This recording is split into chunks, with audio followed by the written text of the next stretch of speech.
Attend ಮಾಡ್ಕೊಡ್ತೀವಿ ಅಂತ ಹೇಳಿದ್ದಾರೆ. ಆಯ್ತಾ, ನೆಕ್ಸ್ಟ್ ಇದು ಕ್ಲೀನಿಂಗ್ ಏನಿದೆ, ಯಾರೋ ಒಬ್ರು ಬಂದಿದ್ದಾರೆ, ಅವ್ರಿಗೆ ಇದೇ ಸರ್ ನಾವೇ ತಗ್ಸಾಕಿದ್ದು ಕೇಳಿ ಹೇಳಗಂಟ ಅವ್ರಿಗೆ ಹೇಳ್ತಾನೆ ಇದೀವಿ. ಅವರು ವತಿಯಿಂದ ಬೆಡಪುರ ಪಟ್ಟಣ ಸಾರ್ವಜನಿಕರು ಹಾಗೂ ರೈತರ ಹಿತದೃಷ್ಟಿಯಿಂದ ಈ ಕೆಳಕಂಡ ಸಮಸ್ಯೆಗಳನ್ನು ತಮ್ಮ ಗಮನಕ್ಕೆ ತಂದು ಶೀಘ್ರವಾಗಿ ಅಗತ್ಯ ಕ್ರಮ ಕೈಗೊಳ್ಳುವಂತೆ ವಿನಂತಿಕೊಳ್ಳುತ್ತೇವೆ. ಒಂದನೇದು, ಬೆಡಪುರದ PDM ಶಾಲೆಯಿಂದ ಮಠದವರೆಗೆ ರಾಮನಾಥಪುರ ರಸ್ತೆಯವರೆಗೆ ವಾಹನಗಳ ಸಂಚಾರ ದಿನೇ ದಿನೇ ಹೆಚ್ಚಾಗುತ್ತಿದೆ. ಅಪಘಾತಗಳು ಸಂಭವವೂ ಹೆಚ್ಚಾಗಿದೆ. ಆದ್ದರಿಂದ ಸಾರ್ವಜನಿಕರ ಸುರಕ್ಷತೆಯನ್ನು ಗಮನವಿಟ್ಟುಕೊಂಡು ಈ ರಸ್ತೆಯಲ್ಲಿ ಮಧ್ಯಭಾಗದಲ್ಲಿ ಡಿವೈಡರ್ ನಿರ್ಮಾಣ ಮಾಡುವಂತೆ ಸಂಬಂಧಪಟ್ಟ ಇಲಾಖೆ ಸೂಚನೆ ನೀಡಿ ಕ್ರಮ ಕೈಗೊಳ್ಳಬೇಕಾಗಿ ವಿನಂತಿಸಿಕೊಳ್ತೇವೆ. ಎರಡನೇದು, ಬೆಡಪುರ ವೃತ್ತ ಸರ್ಕಲ್ದಲ್ಲಿ ವಾಹನ ನಿಲುಗಡೆ ಸಮಸ್ಯೆ. ಬೆಡಪುರ ಮುಖ್ಯ ವೃತ್ತದಲ್ಲಿ ಅವ್ಯವಸ್ಥಿತ ವಾಹನ ನಿಲುಗಡೆಯಿಂದ ಸಂಚಾರ ದಟ್ಟಣೆ ಉಂಟಾಗುತ್ತಿದ್ದು ಸಾರ್ವಜನಿಕರು ಹಾಗೂ ವಾಹನ ಸವಾರರು ತೀವ್ರ ತೊಂದರೆ ಅನುಭವಿಸಿದ್ದಾರೆ. ಆದ್ದರಿಂದ ಸೂಕ್ತ ಪಾರ್ಕಿಂಗ್ ವ್ಯವಸ್ಥೆಯನ್ನು ನಿರ್ಮಿಸಿ ವಾಹನ ನಿಲುಗಡೆ ಪ್ರತ್ಯೇಕ ಸವಾರರು ತೀವ್ರ ತೊಂದರೆ ಅನುಭವಿಸಿದ್ದಾರೆ. ಆದ್ದರಿಂದ ಸ್ಥಳವನ್ನು ಗುರುತಿಸಿ ಕ್ರಮ ಕೈಗೊಳ್ಳುವಂತೆ ಕೋರುತ್ತೇವೆ.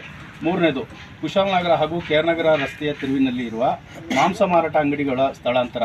ಬೆಡಪುರದಿಂದ ಕುಶಾಲನಗರ ಹಾಗೂ ಕೇರ್ನಗರ ರಸ್ತೆಯ ತಿರುವಿನ ಬಳಿ ಕೋಳಿ ಮತ್ತು ಮಟನ್ ಅಂಗಡಿಗಳು ಕಾರ್ಯನಿರ್ವಹಿಸುತ್ತಿದ್ದು ಇದರಿಂದ ಸಂಚಾರಕ್ಕೆ ಅಡಚಣೆ ಉಂಟಾಗುವುದರ ಜೊತೆಗೆ ಸ್ವಚ್ಛತೆ ಹಾಗೂ ಸಾರ್ವಜನಿಕರ ಆರೋಗ್ಯದ ಮೇಲೂ ದುಷ್ಪರಿಣಾಮ ಉಂಟಾಗುತ್ತಿದೆ. ಆದ್ದರಿಂದ ಸಾರ್ವಜನಿಕ ಹಿತದೃಷ್ಟಿಯಿಂದ ಈ ಅಂಗಡಿಗಳನ್ನು ಸೂಕ್ತ ಪರ್ಯಾಯ ಸ್ಥಳಕ್ಕೆ ಸ್ಥಳಾಂತರಿಸಲು ಸಂಬಂಧಪಟ್ಟ ಇಲಾಖೆಯ ಮೂಲಕ ಅಗತ್ಯ ಕ್ರಮ ಕೈಗೊಳ್ಳುವಂತೆ ವಿನಂತಿಸಿಕೊಳ್ಳುತ್ತೇವೆ.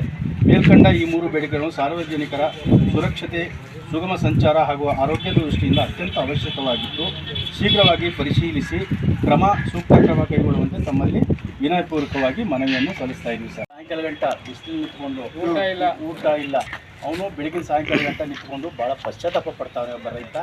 ಆದ್ದರಿಂದ ಮೊದಲನೇದಾಗಿ ನೀವು ಇದ್ರ ಬಗ್ಗೆ ಗಮನ ಕೊಡಬೇಕು. ಏಕೆಂತಂದರೆ ಬಿಸಿಲು ನಿಂತ್ಕೋತಾವನೆ, ಒಂದು ಶೀಟ್ ಹಾಕ್ಸ್ಬೋದು ನೀವು ಅಲ್ವಾ, ಒಂದು ಶೀಟ್ ಹಾಕಿ ಅವ್ರಿಗೆ ಅನುಕೂಲತೆ ಮಾಡ್ಕೊಳ್ಬೇಕು. ಇಲ್ಲ ಅಂತ ಹೇಳಿದ್ರೆ ಇನ್ನೊಂದು ಕೌಂಟ್ರ್ ಮಾಡಿ ಅವ್ರಿಗೆ ಅನುಕೂಲ ಅಂತ ಮಾಡಬೇಕು. ಯಾಕೆಂದರೆ ವ್ಯವಸಾಯ ಟೈಮು ಅವನು ಬೆಳಗಿನ ಸಾಯಂಕಾಲ ರೈತ ಇಲ್ಲಿ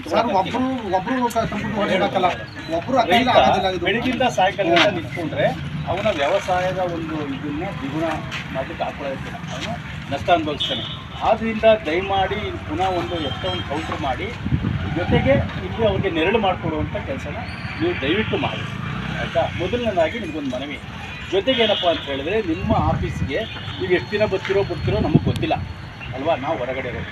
ಜೊತೆಗೆ ಪಕ್ಕದಲ್ಲಿ ನೋಡಿದ್ರೆ ಎಂಥ ಗಲೀಜಾಗಿದೆ, ತುಂಬ ಗಲೀಜಾಗಿದೆ. ಹೆಂಗೆ ಅಂತಂದರೆ ತಾಲೂಕು ಉಪದಂಡಾಧಿಕಾರಿಗಳು ನೀವು ಈಗ ಈ ಹೋಬಳಿಗೆ ಈಗ ನೀವು ಕಂಟ್ರೋಲ್ ಮಾಡುವಂಥರು ನೀವೇ ಇದನ್ನು ಅಕ್ಕಪಕ್ಕದಲ್ಲಿ ಕ್ಲೀನಾಗಿ ಮಾಡಿಕೊಳ್ಳಿಲ್ಲ ಅಂತ ಹೇಳಿದ್ರೆ ಈ ಜನಸಾಮಾನ್ಯ ನಾವೇನು ಮಾಡಬೇಕು ರೈತರು ಅನ್ನೋದನ್ನು ನಿಮಗೆ ಮನವರಿಕೆ ಮಾಡಿಕೊಡ್ತಾ ಇದ್ದೀವಿ. ಜೊತೆಗೇನಪ್ಪ ಅಂತ ಹೇಳಿದ್ರೆ ಇವತ್ತು ನಿಮ್ಮ ಹತ್ರ ಬಂದಿದ್ದ ಉದ್ದೇಶ ಏನಪ್ಪ ಅಂತ ಹೇಳಿದ್ರೆ ಬೆಡಪುರ ಪಟ್ಟಣದ ಒಂದು ಮನವಿಯನ್ನು ಸಲ್ಲಿಸಕ್ಕೆ ಬಂದಿದ್ದು ವಿಚಾರ ಏನಪ್ಪ ಅಂದರೆ ಕೆಲವು ಈಗ ರಸ್ತೆ ಅಡೆತಡೆಗಳು ಅತಿ ಹೆಚ್ಚಾಗಿರೋದ್ರಿಂದ ನಮ್ಮ ಬೆಡಪುರ ಭಾಗದಲ್ಲಿ ಯಾಕೆ ಅಂದರೆ ಕ್ರಸ್ಟರ್ ಗಾಡಿಗಳು ತಿರುಗ್ತಾ ಇರೋದು ಕ್ರಾಸ್ಗಳಲ್ಲಿ ಅತಿ ಹೆಚ್ಚಾಗಿ ಜಲ್ಲಿ ಚೆಲ್ಲಂತವು, ಅಲ್ಲಿಂದ ಸಿಡ್ಡಾಗಿ ಬೈಕ್ನವರು ಟೂ ವೀಲರ್ಸವರು ಬರೋರು ಈಗ ಅತಿ ಹೆಚ್ಚಾಗಿ ಬೀಳ್ತಾವ್ರೆ, ಗಾಯ ಆಯ್ತಾವ್ರವ್ರೆಲ್ಲವ. ಈಗ ಇದಕ್ಕೆಲ್ಲ ಕ್ರಮ ತಗೋಬೇಕು ಅಂದರೆ ನೀವು ಪಂಚಾಯತಿ ಇಲಾಖೆಗೂ ಮಾತಾಡ್ಕೊಳ್ಳಿ. ನೀವು ಯಾಕೆಂದರೆ ನೀವು ಈಗ ಹೋಬಳಿ ಉಪ ತಹಸೀಲ್ದಾರರು ಅಂದರೆ ನಿಮ್ಮ ಕಂಟ್ರೋಲು ನಮ್ಮ ಹೋಬಳಿ ಕಂಟ್ರೋಲ್ ನಿಮಗೆ ಮನವಿ ಪತ್ರ ಕೊಡ್ತಾ ಇದ್ದೀವಿ. ಅದನ್ನು ನೀವು ಕೂತ್ಕೊಂಡು ತುರ್ತಾಗಿ ಒಂದು ಸಭೆ ಕರೆದಿ ಅವ್ರಿಗೆಲ್ಲ ಮುಖ್ಯವಾಗಿರುವ ಅಧಿಕಾರಿಗಳಿಗೆ ಕರೆದಿ ನೀವು ಒಂದು ಸಭೆ ಮಾಡಿ ಈ ಸಮಸ್ಯೆಗಳನ್ನ ಯಾವ ರೀತಿ ಬಗೆಹರಿಸ್ಕೋಬೇಕು. ಇಲ್ಲಿ ನೋಡಿ, ಇಲ್ಲಿ ಅಕ್ಕಪಕ್ಕ ಈಗ ಈ ಥರ ನಮ್ಮೆಲ್ಲೇ ಗಲೀಜು ಮಾಡಿಕೊಂಡಾಗ ನಮ್ಮ ಆಫೀಸ್ಗಳ ಹತ್ರನೇ ಗಲೀಜು ಮಾಡಿಕೊಂಡಾಗ ಊರೆಲ್ಲ ಸ್ವಚ್ಛತೆ ಆಗುತ್ತೆ. ಪಂಚಾಯತಿ ಮುಂದ್ಗಡೆ ಇದೆ, ಪಂಚಾಯತಿ ವ್ಯಾಪ್ತಿಯಲ್ಲೇ ಈ ಥರ ಅಕ್ರಮಗಳು ನಡೀತಾವೆ ಅಂದಾಗ ಯಾರ ಹತ್ರ ಹೋಗಕ್ಕೆ ಈಗ ನೋಡಿ, ಈಗ PDO ಸಾಹೇಬ್ರಿಗೂ ಈಗ ಮಾತಾಡ್ತಾ ಇದ್ದೀವಿ. ಈಗ ಹೋಗ್ಬಿಟ್ಟು PDO ಸಾಹೇಬ್ರಿಗೆ ಮಾತಾಡ್ತೀವಿ. ದಯವಿಟ್ಟು ನಿಮ್ಮ ವ್ಯಾಪ್ತಿಯಲ್ಲಿ ಬರೋಂಥ ಪ್ರತಿಯೊಂದು ಅಧಿಕಾರಿಗೂ ಕಳಿಸ್ಬಿಟ್ಟು ಸಭೆ ಕರೀರಿ. ಒಂದು ಸಭೆ ಕರೆದಿ ನಾವು ಬರ್ತೀವಿ ನಿಮ್ಮ ಜೊತೆಲಿ. ಇದನ್ನು ಸ್ವಚ್ಛತೆ ಮಾಡೋಂಥ ಬೆಟ್ಟಪುರ ಒಂದು ಹೋಬಳಿ ಸ್ವಚ್ಛತೆ ಗ್ರಾಮ ಆಗಬೇಕು, ಅದು ನಿಮ್ಮ ಕೈಯಲ್ಲಿದೆ. ನೀವು ಅಧಿಕಾರಿ ಮನ್ಸು ಮಾಡಿದ್ರೆ ಒಂದು ವಾರದ ಒಳಗಡೆ ಪೂರ್ತಿ ಸ್ವಚ್ಛತೆನ ಮಾಡ್ಬೋದು. ಆದರೆ ಇಲ್ಲಿ ಯಾವ ಥರ ಆಗ್ತಾ ಇಲ್ಲ, ಎಲ್ಲ ನೆಗ್ಲೆಕ್ಟ್ ಕೆಲಸ ಆಯ್ತಾ ನಮ್ಮ ಬೆಟ್ಟದ ಒಳಗಡೆ ಎಲ್ಲ ಕುರ್ಚಿ ಸೀಮಿತ ಆಗ್ಬಿಟ್ಟವ್ರೆ. ಅದಕ್ಕಾಗಿ ನಾವು ಏನು ಇವತ್ತು ಮನವಿ ಬೆಟ್ಟದ ಇದು ಹಿರಿಯಾಪಟ್ಟಣ ಹಾಸನ ಮುಖ್ಯ ರಸ್ತೆ ಇವತ್ತು ಟ್ರಾಫಿಕ್ ಜಾಮು, ಬೇಕಾದಲ್ಲಿ ಗಾಡಿಗಳು ನಿಲ್ಲಿಸಿರ್ತಾರೆ. ಹಾಗಾಗಿ ಬರುವಂಥವ್ರು ಹೋಗುವಂಥವ್ರಿಗೆ ತುಂಬ ತೊಂದರೆ ಆಗ್ತಾ ಇದೆ. ಅದರಿಂದ ಡಿವೈಡರ್ ಅಳವಡಿಕೆ ಮಾಡಿಸ್ಬೇಕು. ಎಲ್ಲಿಂದ ನವೋದಯ ಸ್ಕೂಲಿಂದ ಹಿಡಿದು ಮಠದವರೆಗೂ ಡಬಲ್ ರೋಡ್ ವ್ಯವಸ್ಥೆ ಅಂದರೆ ಮಧ್ಯೆ ಡಿವೈಡರ್ ಮಾಡಿ ವ್ಯವಸ್ಥೆ ಮಾಡಬೇಕು. ಆದರೆ ಅಲ್ಲಿ ಸರ್ಕಲ್ಗೆ ಬಂದು ನಿಂತ್ಕೊಳ್ಳೋಂಥ ಗಾಡಿಗಳಿಗೆ ಬೇರೆ ಕಡೆ ಸ್ಥಳಾಂತರ ಮಾಡಿಸ್ಬೇಕು, ಪಾರ್ಕಿಂಗ್ ವ್ಯವಸ್ಥೆ ಮಾಡಿಸ್ಕೊಡ್ಬೇಕು ನಿಮ್ಮ ಕಡೆಯಿಂದ.